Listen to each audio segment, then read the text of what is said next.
सब लोगों को पादरी अविनाश और मेरी पत्नी स्वर्ण का सलाम पहुंचे। आज भी लॉकडाउन में आपकी खिदमत में हाजिर है। आइए थोड़ी देर के लिए दुआ करेंगे। हे सर्वशक्तिमान पिता, हम आपका धन्यवाद करते हैं कि आपके प्यारे लोगों के साथ मिलकर जो प्रभु ये वीडियो देख रहे हैं और तेरा कलाम सुनेंगे प्रभु जी, उनके साथ मिलकर प्रभु तेरे चरणों में आए हैं और तेरा शुक्र करते हैं कि तू हमारा जीवित परमेश्वर है और तू हमारे बीच में हाजिर है। तू हमें आशीषें देना चाहता है। हे प्रभु, हम प्रार्थना करते हैं आज के वचन पर भी तेरी खास बरकत हो प्रभु जी, और हमारी सारी की सारी कमजोरी कमियों को दूर करना और हमारा आज का वचन का पढ़ा जाना, सुना जाना और सुनाया जाना तेरी ओर से आशीषित हुए। प्रभु यीशु मसीह के नाम से मांगते हैं, सुन ले और कबूल कर ले, आमीन। आइए परमेश्वर के वचन को सुनेंगे। पत्रस की दूसरी पत्री, 2 पीटर 1 चैप्टर, 1 अध्याय और उसकी 5वीं आयत से लेके और उसकी 11 आयत तक हम इसे स्वर्ण पढ़ेंगी। सबको जय मसीह की। जय मसीह की। लिखा है, और इसी कारण तुम सब प्रकार का यत्न करके अपने विश्वास पर सद्गुण और सद्गुण पर समझ और समझ पर संयम और संयम पर धीरज और धीरज पर भक्ति और भक्ति पर भाईचारे की प्रीति और भाईचारे को प्रीति पर प्रेम बढ़ाते जाओ। क्योंकि यदि ये बातें तुम में वर्तमान रहे और बढ़ती जाए तो तुम्हें हमारे प्रभु यीशु मसीह की पहचानने में निकम्मे और निष्फल ना होने देगी।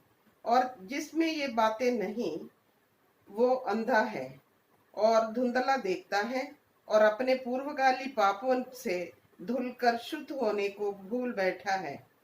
इस कारण है भाइयों, अपने बुलाए जाने और चुन लिए जाने को सिद्ध करने को भली भांति यत्न करते जाओ, क्योंकि यदि ऐसा करोगे तो कभी भी ठोकर ना खाओगे, वरन इस रीति से तुम हमारे प्रभु और उद्धारकर्ता यीशु मसीह के अनंत राज्य में बड़े आदर के साथ प्रवेश करने पाओगे। ये खुदावंद यीशु मसीह की वचन है। इसके पढ़े और सुने जाने पर हम सबको आशीष मिले। आमीन आमीन आमीन। खुदावंद का धन्यवाद करते, सर्वशक्तिमान बोलने के लिए शक्ति देना, तेरे लोग आशीष पाए। फिर से मांगते हैं प्रभु यीशु के नाम से हमारी छोटी दुआ को सुन ले, आमीन। प्रियो, कल हम बात कर रहे थे कि परमेश्वर ने हमारे लिए सब कुछ कर दिया है। हमारे जीवन से और भक्ति से संबंधित सब कुछ हमारे लिए कर दिया है और कुछ भी करना बाकी नहीं। आज हम थोड़ा सा और आगे बढ़ेंगे ताकि परमेश्वर हमें आशीष दे। हर रोज जब हम टेलीविजन ऑन करते हैं तो हमें खबरें सुनती हैं कोरोना की, कि कोरोना बढ़ता जा रहा है और इसमें हमें सावधानियां बरतने के लिए बताया जाता है कि क्या क्या सावधानी हमने बरतनी है। और इसके साथ ही साथ हमें ये भी बताया जाता है कि हमने इम्यूनिटी को बहुत स्ट्रांग बनाना है और डेवलप करना है। हमारा जो प्रतिरोधक क्षमता है उसको बढ़ाते चले जाना है, ताकि किसी भी तरह से बीमारी का हमारे ऊपर असर ना होए। सावधानी भी और शक्ति भी, दोनों हमें चाहिए इस बुरी बीमारी कोरोना से बचने के लिए।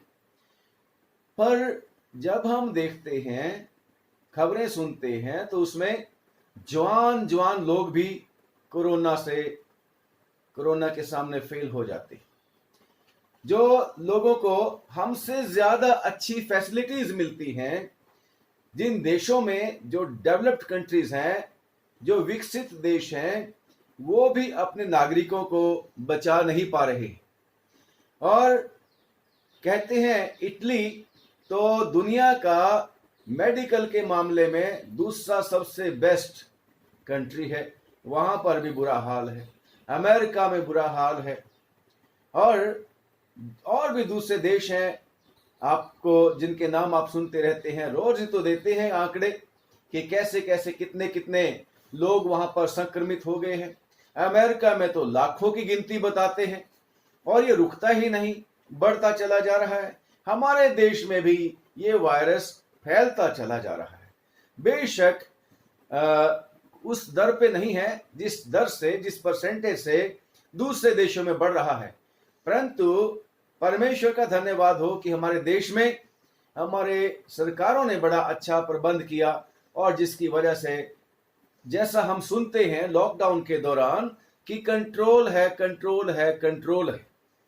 खुदा का शुक्र करते हैं कंट्रोल है, और परमेश्वर मेहरबानी करे जल्दी से जल्दी इसका अंत होए, लॉकडाउन भी खुले और ये कोरोना भी खत्म हो जाए, और सब लोग फिर से इस जो कैद है घरों में, हम लॉकडाउन हैं, इनसे निकलें, और परमेश्वर ने जो काम करने के लिए हमें चुना है हम उनको आगे बढ़ा सकें। परंतु जैसे मैं बता रहा हूं कि हमारी सरकारें भी बोलती हैं, हमारे प्राइम मिनिस्टर भी बोलते हैं काढ़ा पीना है, आयुर्वेद का काढ़ा पीना है ताकि इम्यूनिटी बढ़े, और योगा सिखाने वाले लोग आते हैं योगा करने, एक्सरसाइज करने, ताकि स्ट्रॉन्ग रहें। तो ये परमेश्वर का वचन भी तो हमें यही कहता है कि हमें भाई स्ट्रॉन्ग बनना है, बढ़ते चले जाना है। अकेला प्रभु के ऊपर विश्वास करना काफी नहीं है। विश्वास तो परमेश्वर का वचन कहता है कि दुष्ट आत्माएं भी करते हैं, याकूब की पत्री में, कि दुष्ट आत्माएं भी विश्वास करती हैं और थरथराती हैं, कांपती हैं प्रभु के सामने। हमें जो मनुष्य हैं, जिनको प्रभु ने प्यार किया है, जिनको परमेश्वर ने बड़ी जिम्मेदारियां दी हैं, हमें कितना ज्यादा परमेश्वर के ऊपर विश्वास करना और उसका डर और भय मानना चाहिए। और हम सब का एक ही मकसद है, जो प्रभु यीशु मसीह के ऊपर विश्वास करते हैं, और जो नहीं भी करते वो उनकी भी बात मैं छोड़ता नहीं, वो भी चाहते हैं कि हम भी स्वर्ग में जाएंगे। हम कहते हैं प्रभु यीशु मसीह के ऊपर विश्वास करेंगे तो हम परमेश्वर के राज्य में शामिल हो सकेंगे, क्योंकि प्रभु यीशु मसीह ने भी निकोदिमस को, जब वो रात को आया प्रभु के पास यूहन्ना 3:3 में, कि हे गुरु, मैं जानता हूं कि तू परमेश्वर की ओर से आया है और अच्छा गुरु है, सच्ची सच्ची बातें बोलता है, तो मैं अनंत जीवन के लिए पाने के लिए क्या करूं। वो भी चाहे अच्छे गुणों वाला आदमी था, रेपुटेशन थी उसकी सोसाइटी में, और वो भी चाहता है कि मैं कहीं स्वर्ग में से बाहर ना रह जाऊं। और वो भी आया, कैसे यीशु मसीह ने क्या कहा था कि जब तक कोई नए सिरे से पैदा ना हो ले, स्वर्ग के राज्य को देख भी नहीं सकता, उसमें एंट्री की तो अलग से बात है। तो हर कोई चाहता है कि हम परमेश्वर के राज्य में प्रवेश हो सकें। और आज की जो रीडिंग हमने पढ़ी है उसमें यह लिखा है कि हे भाइयों, 10वीं आयत से, दूसरा पत्रस उसका 1 अध्याय और उसकी 9 और 10वीं आयत, उसमें 10वीं और 11वीं आयत में, इस कारण हे भाइयों अपने बुलाए जाने और चुन लिए जाने को सिद्ध करने का भली भांति यत्न करते जाओ, क्योंकि यदि ऐसा करोगे तो कभी ठोकर ना खाओगे। नंबर 2, बड़ इस रीति से तुम हमारे प्रभु और उद्धारकर्ता यीशु मसीह के अनंत राज्य में, यानी कि स्वर्ग के राज्य में, बड़े आदर के साथ प्रवेश करने पाओगे। अगर ये चीजें, जो इम्यूनिटी की बातें मैं आप लोगों को बताना चाहता हूं, अगर ये हमारे बीच में है, बाइबल कहती है कि अगर ये होगी तो आदर के साथ आप परमेश्वर के राज्य में प्रवेश करने पाओगे। बड़ी अजीब बात है। सब लोगों को परमेश्वर के राज्य में प्रवेश करना है, परंतु बाइबल ये कहती है, प्रभु यीशु मसीह ने कहा था कि जितने औरतों से पैदा हुए उनमें से यूहन्ना नबी से बड़ा कोई नहीं पैदा हुआ। परंतु प्रभु यीशु मसीह कहते हैं जो स्वर्ग के राज्य में छोटे से छोटा है वो यूहन्ना से भी बड़ा है। वहां पर भी बड़े छोटे की बात है। और यहां पर आज हमने देखा आदर के साथ परमेश्वर के राज्य में प्रवेश करना, इज्जत के साथ परमेश्वर के राज्य में प्रवेश करना। तो इस इम्यूनिटी को बढ़ाने के लिए क्या करना पड़ेगा? जैसे जब लोग अपने आप को स्ट्रांग बनाते हैं, कोई काढ़ा पीता है, कोई सप्लीमेंट्स खाते हैं, कोई विटामिन्स खाते हैं, बी कॉम्प्लेक्स खाते हैं, कितनी सारी खाते हैं। तो स्पिरिचुअली भी इम्यूनिटी बढ़ाने के लिए, विश्वास को बढ़ाने के लिए तो परमेश्वर ने कुछ एक गुण यहां पर बताए हैं। और बेशक हमारा परमेश्वर तो ये नहीं चाहता कि हम बस जितने हैं वहीं पे बैठे रहें, नहीं, बल्कि परमेश्वर चाहता है कि हमको बढ़ना है। जैसे कुलुसियों की चिट्ठी में लिखा है, कुलुसियों 2 बाब और उसकी 6वीं आयत में, सो जैसे तुमने मसीह यीशु को प्रभु करके ग्रहण कर लिया है, वैसे ही उसी में चलते रहो। रुकना नहीं है। लॉकडाउन हो गया है स्पिरिचुअल में, स्पिरिचुअल लाइफ में रुकना नहीं है, बढ़ते जाना, चलते जाना है और उसी में जड़ पकड़ते और बढ़ते जाओ। जड़ भी पकड़ते जाओ और बढ़ते भी जाओ, और जैसे तुम सिखाए गए वैसे ही विश्वास में मजबूत होते जाओ और अत्यंत धन्यवाद करते चले जाओ। ये परमेश्वर का वचन है हमारे लिए। और परमेश्वर चाहता है कि हम बढ़ें।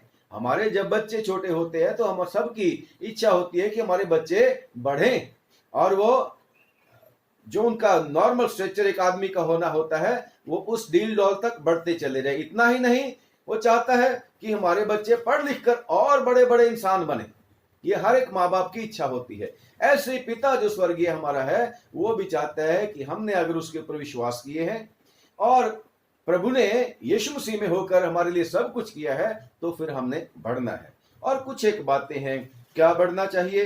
तो परमेश्वर ने कल भक्ति के बारे में हमने पढ़ा था, विश्वास के बारे में हमने पढ़ा था। तो यहां पर लिखा है, और इसी कारण तुम सब प्रकार का यत्न करके, सुस्ती करके नहीं। रोमियो की चिट्ठी में लिखा है, प्रयत्न करने में सुस्ती ना करो, कोशिश करनी है, कोशिश करनी है। यत्न करके, कैसा, एक बार यत्न करके नहीं, सब प्रकार का यत्न करके, सब प्रकार का। कितनी बारी हम बात करते हैं जी सारे या सीधे हमने तो सारे के सारे वो कर लिया, कुछ बनता नहीं है। परंतु यहाँ पर हिम्मत नहीं हारने के लिए बोलता है परमेश्वर का वचन, हमें कहता है हिम्मत नहीं हारना। और जब हम पढ़ते हैं परमेश्वर के वचन में 1 कुरिन्थियों 15 बाब और उसकी 58वीं बात, 58वीं आयत, उसमें लिखा हिम्मत नहीं हारो, तुम्हें तुम्हारे परिश्रम का फल जरूर से मिलेगा। इसलिए हिम्मत नहीं हारनी, यत्न करना है। और यत्न करके विश्वास के ऊपर क्या बढ़ाना है, सद्गुण, सद्गुण, अच्छे गुणों को। हमने प्रभु के ऊपर विश्वास जो किया है, और अगर हमने प्रभु यीशु मसीह के ऊपर विश्वास किया है तो उसके गुण हम में प्रकट होने चाहिए। खुदावंद यीशु मसीह हमेशा क्या बोलते थे कि मैं तो अपने पिता का आज्ञाकारी हूं, जो कुछ मेरे पिता ने मुझे कहा वही कहता हूं, जो कुछ मेरे पिता ने करने के लिए बोला वही करता हूं। और खुदा का शुक्र करते हैं, परमेश्वर के बाकी लोग भी हमेशा अच्छे गुणों से भरपूर रहते थे। चाहे वो यूहन्ना की बात जो हमने करी थी, यूहन्ना भी क्या बोलता है कि मुझ में प्रभु यीशु मसीह बढ़ता चला जाए और मैं घटता चला जाऊंगा और जब चला जाऊं। और वो क्या कहता है, मैं इसके योग्य नहीं, उसकी नम्रता देखो। चाहे प्रभु यीशु मसीह से मानवता के नाते, यानी कि ह्यूमन बीइंग के नाते वो यीशु मसीह 6 महीने बड़ा था, फिर भी कहता है मैं उसकी जुत्ती के बंद खोलने के भी लायक नहीं। नम्रता। और भी परमेश्वर के कितने सारे योद्धा हैं जिनके बीच में अच्छे गुण थे, हमें उनका अनुसरण करना चाहिए। जैसे कल हम बात कर रहे थे कि हमें बाइबल के बीच में कितने सारे कैरेक्टर्स हैं, हमें उनको अपना रोल मॉडल, आदर्श समझना चाहिए। और सबसे बढ़कर यीशु मसीह को हमारा रोल मॉडल हमने बनाना है। जैसे पौलुस भी कहता है कि मेरे को अपना आदर्श समझो, क्योंकि मैं प्रभु को अपना आदर्श समझता हूं। खुदा का शुक्र करते हैं। तो यीशु मसीह भी कहते हैं मत्ती की अंजील और उसका 5वां अध्याय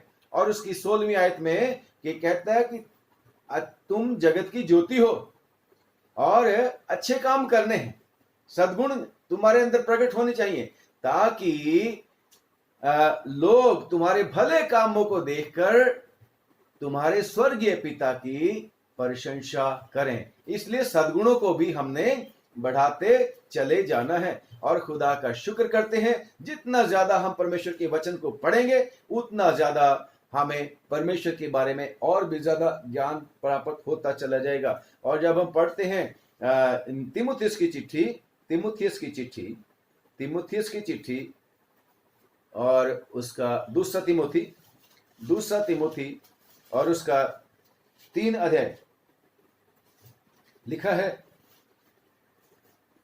तीमुथियुस को चिट्ठी लिखते हुए पौलुस रसूल ये कहता है कि और बालकपन से पवित्र शास्त्र तेरा जाना हुआ है, जो तुझे मसीह पर विश्वास करने से उद्धार प्राप्त करने के लिए बुद्धिमान बना सकता है।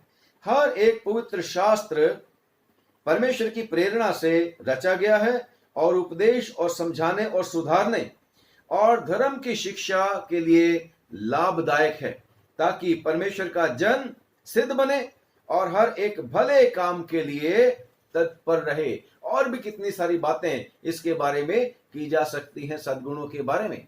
अगली कहता है, सद्गुण विश्वास के साथ साथ सद्गुण ही काफी नहीं है, बल्कि उसके साथ साथ समझ भी आवश्यक है।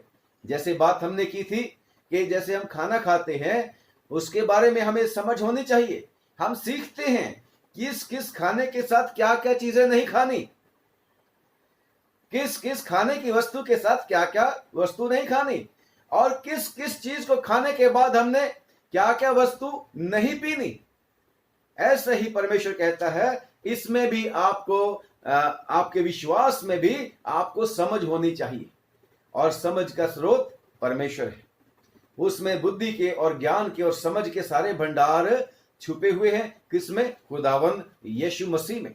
वो हमें समझ दे सकता है। और जैसे अभी बताया, परमेश्वर का वचन हमें समझ देने के लिए, जो अभी हमने आयत पढ़ी तीमुथियुस की चिट्ठी, समझदार बनाने के लिए समझदार बना सकता है, समझदार बना सकता है। ये लाभदायक है। परमेश्वर का वचन हमने पढ़ना है ताकि हम समझदार हो जाएं, और खुदा का शुक्र करते हैं कि हम प्रभु को समझ पाएं जैसे परमेश्वर ने हमें समझा है। पौलुस रसूल भी कहता है, अभी तो मेरे को धुंधला सा दिखाई देता है, परंतु तब मैं उसको अच्छे तरीके से समझ पाऊंगा, उसको पहचान पाऊंगा, उसको देख पाऊंगा। और फिलिपियों की चिट्ठी में भी कि मैं उसकी उस समझ को प्राप्त करना चाहता हूं, उसके मर्म को प्राप्त करना चाहता हूं, उसको समझना चाहता हूं कि मुर्दों में से यीशु मसीह के जी उठने का मर्म, सीक्रेट क्या है, उसको समझ पाना चाहता है। और कहता है, मैं ये नहीं कि मैं पा चुका हूं, बल्कि निशाने की तरफ उसको पाने के लिए कोशिश करता जा रहा हूं, बढ़ता चला जा रहा हूं, रुक नहीं गया हूं। अगली बात है संयम। संयम, विश्वास के ऊपर सद्गुण, और सद्गुण के ऊपर समझ, और समझ के ऊपर संयम। अगर हम संयम रखेंगे, यानी कि अपने आप को सेल्फ डिसिप्लिन करेंगे, तो परमेश्वर सचमुच में हमारे ऊपर दया करेगा। और यह भी कब मिलेगा? खुदावन यीशु मसीह के ऊपर विश्वास करने के द्वारा। क्योंकि प्रभु यीशु मसीह ने कह रखा है कि तुम मुझसे अलग होके कुछ भी नहीं कर सकते। और इसीलिए परमेश्वर के वचन में जब हम गलतियों की चिट्ठी पढ़ते हैं और उसका 5वां अध्याय, उसकी 23वीं आयत, ये पवित्र आत्मा का एक फल है। संयम पवित्र आत्मा का एक फल है, गलतियों 5:23 में। तो हमें भी परमेश्वर से प्रार्थना करनी है कि परमेश्वर, हमें ये फल भी लगना चाहिए, संयम का फल, संयम का फल। और खुदा का शुक्र करते हैं कि अगर हम संयम बरतेंगे तो परमेश्वर सचमुच में हमें संयम के साथ हम अपने आप को सेल्फ डिसिप्लिन करते हुए हमारा जब हम जीवन व्यतीत करेंगे तो परमेश्वर हमें बढ़ाता चला जाएगा। और अगली बात है, हमने संयम के साथ साथ क्या करना है? धीरज बढ़ाते चले जाना है। और खुदा का शुक्र करते हैं, अगर हम धीरज धरेंगे परमेश्वर में, तो परमेश्वर सचमुच में हमारे लिए बड़े बड़े काम करेगा। और धीरज कब पैदा होता है? जब हम परमेश्वर के वचन में पढ़ते हैं कि परमेश्वर के वचन में याकूब की पत्री और उसका 1 अध्याय, याकूब की पत्री 1 अध्याय, हे मेरे भाइयों, 1 अध्याय की 2री आयत, हे मेरे भाइयों, जब तुम नाना प्रकार की परीक्षाओं में पढ़ो तो इसको पूरे आनंद की बात समझो, ये जानकर कि तुम्हारे विश्वास के परखे जाने से धीरज उत्पन्न होगा। खुदा का शुक्र करते हैं, जब हम परेशानियों में पड़ते हैं, अगर हम धीरज धरे रहेंगे परमेश्वर के ऊपर और उसको छोड़कर नहीं जाएंगे। बहुत सारी एग्जाम्पल्स हैं, बहुत सारे उदाहरण हैं जिन्होंने धीरज धर के परमेश्वर के ऊपर विश्वास किया और नए नियम में भी यीशु मसीह के ऊपर विश्वास किया और धीरज धर के यीशु मसीह को फॉलो करते रहे, परमेश्वर ने उनको बहुत बहुत बरकतें दी, आशीष दी। और परमेश्वर के वचन में लिखा है कि अय्यूब को क्यों भूलते हो भाई? याकूब को सॉरी, अय्यूब नहीं, अय्यूब, वो कंफ्यूजन ये हो रहा है कि याकूब की पत्री में से मैं आपको हवाला देना चाहता हूं। याकूब की पत्री और उसका 5वां अध्याय, याकूब की पत्री और उसका 5वां अध्याय। देखो, हम धीरज धरने वालों को धन्य कहते हैं। परमेश्वर का बंदा याकूब अय्यूब के बारे में एग्जाम्पल देने के लिए कहता है कि देखो, हम धीरज धरने वालों को धन्य कहते हैं। तुमने अय्यूब के धीरज के विषय में तो सुना ही है, और प्रभु की ओर से जो उसका प्रतिफल हुआ उसे भी जान लिया है, जिससे प्रभु की अत्यंत करुणा और दया प्रकट होती है। अगर हम धीरज के साथ इंतजारी करेंगे परमेश्वर की, तो सचमुच में परमेश्वर की करुणा हम पर प्रकट होगी और परमेश्वर हमारे लिए सब कुछ करेगा। और लिखा है इब्रानियों की चिट्ठी उसका 12वां अध्याय और उसकी 35 और 36वें आयत में लिखा है, सो अपना हियाव ना छोड़ो, क्योंकि उसका प्रतिफल बड़ा है। हिम्मत बांध के रखना है, संयम भी और धीरज के साथ। लिखा है क्योंकि तुम्हें धीरज धरना अवश्य है। ये बहुत ही इंपॉर्टेंट है, बहुत ही महत्वपूर्ण है कि धीरज धरना हमें अवश्य है, ताकि परमेश्वर की इच्छा को पूरी करके तुम प्रतिज्ञा का फल पाओ। बहुत सारी उदाहरण हमने, अगर हम थोड़ा सा सोचें तो इब्राहिम ने कितना धीरज धरा था। परमेश्वर के ऊपर ना सिर्फ उसने विश्वास किया, बल्कि परमेश्वर के पीछे चलता भी रहा।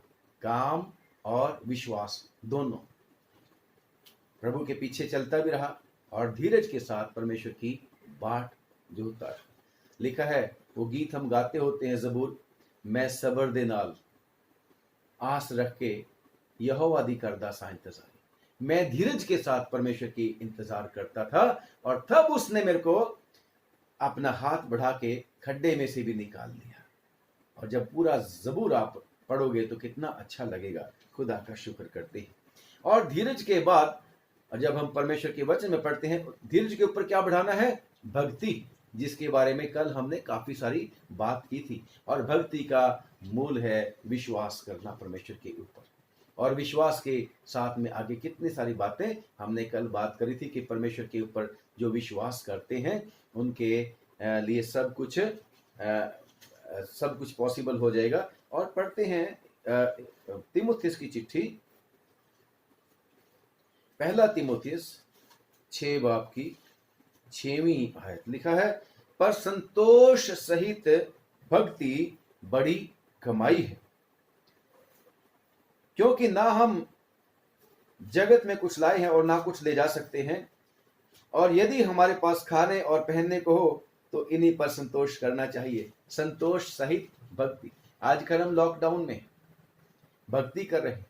परमेश्वर के लोग, यीशु मसीह के सेवक लोग अपनी अपनी भेड़ों को, चाहे वो कम है चाहे ज्यादा है, कोशिश कर रहे हैं उनका हाल चाल पता करते रहें, उनको मैसेजेस करते हैं, फोन करते हैं, वीडियो अपलोड कर देते हैं, वॉइस मैसेजेस भिजवाते हैं। चाहते हैं कि परमेश्वर ने जो हमें काम दिया है उसको हम बढ़ाते रहें। और खुदा का शुक्र करते हैं कि चाहे हम लॉकडाउन में संतोष के साथ हम प्रभु में रहें।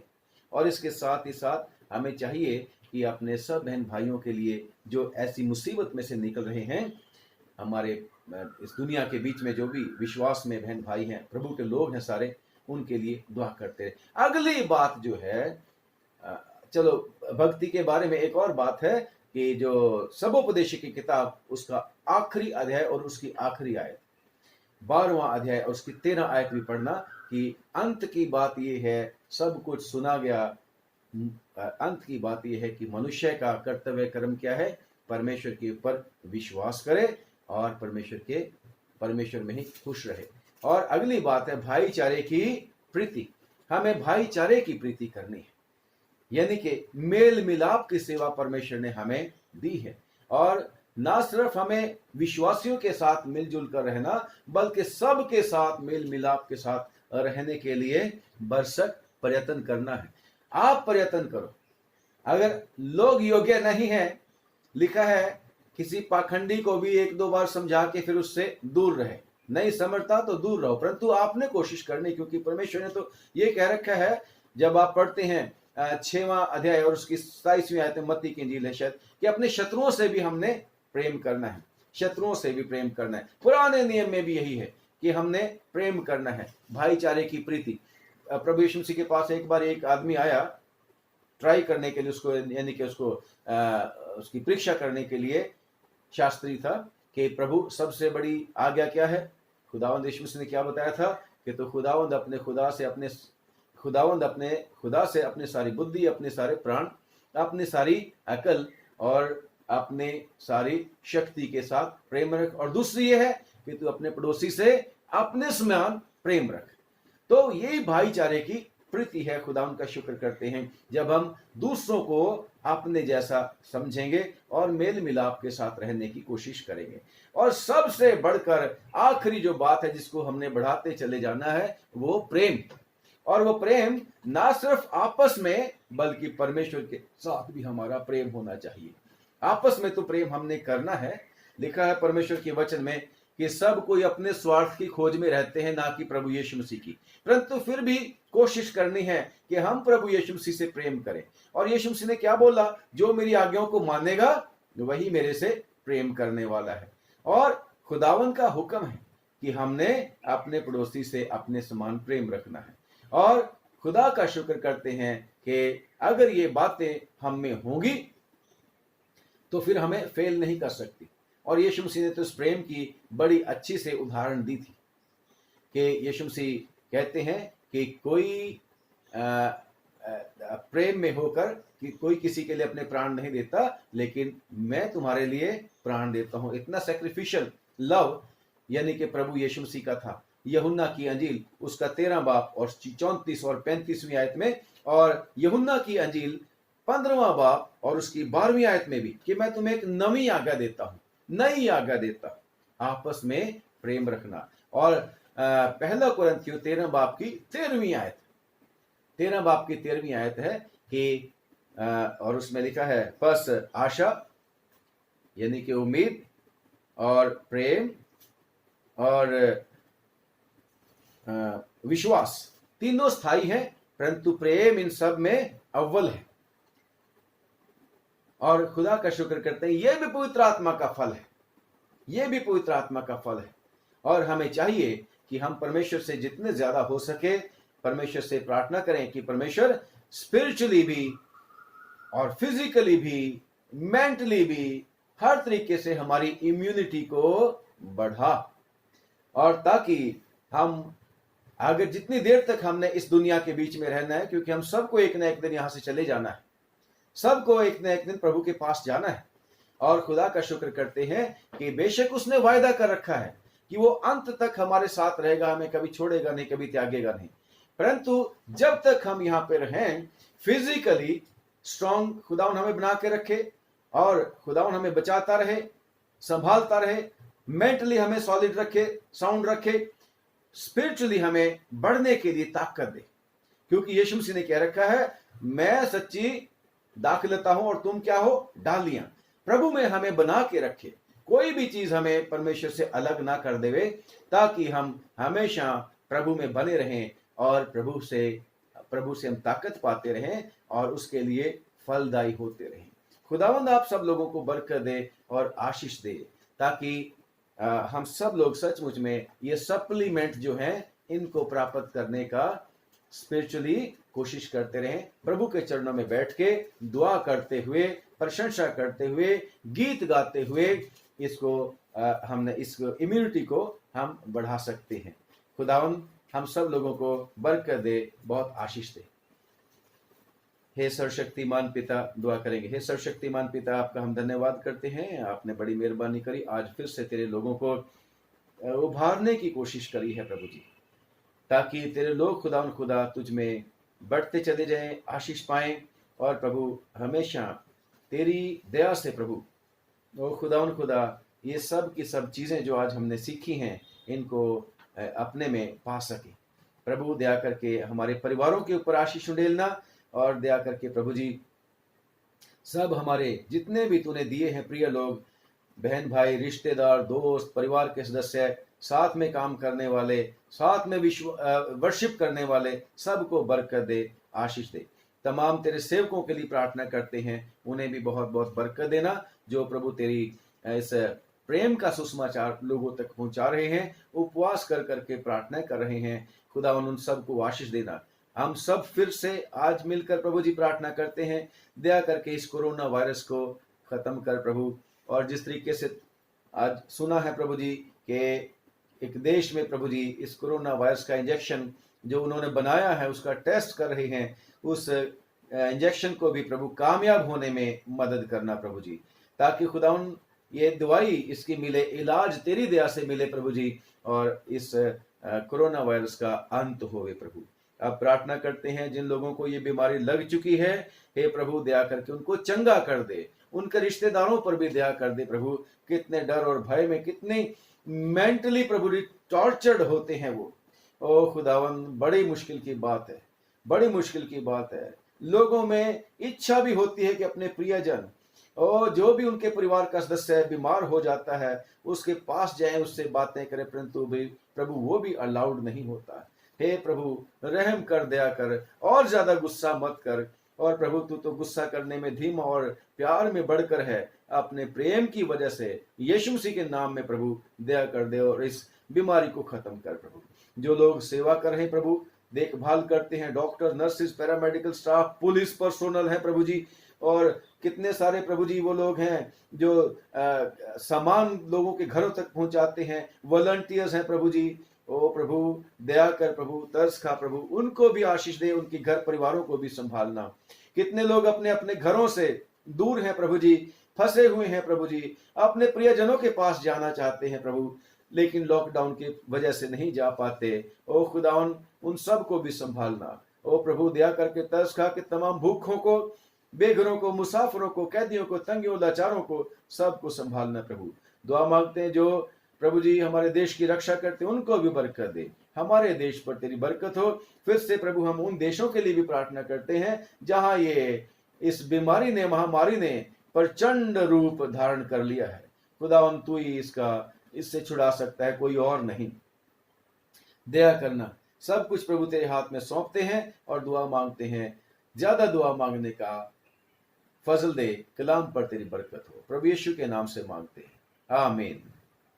एक बार फिर से आप सब लोगों को पादरी अविनाश और मेरी वाइफ स्वर्ण का सलाम पहुंचे। God bless you, God bless.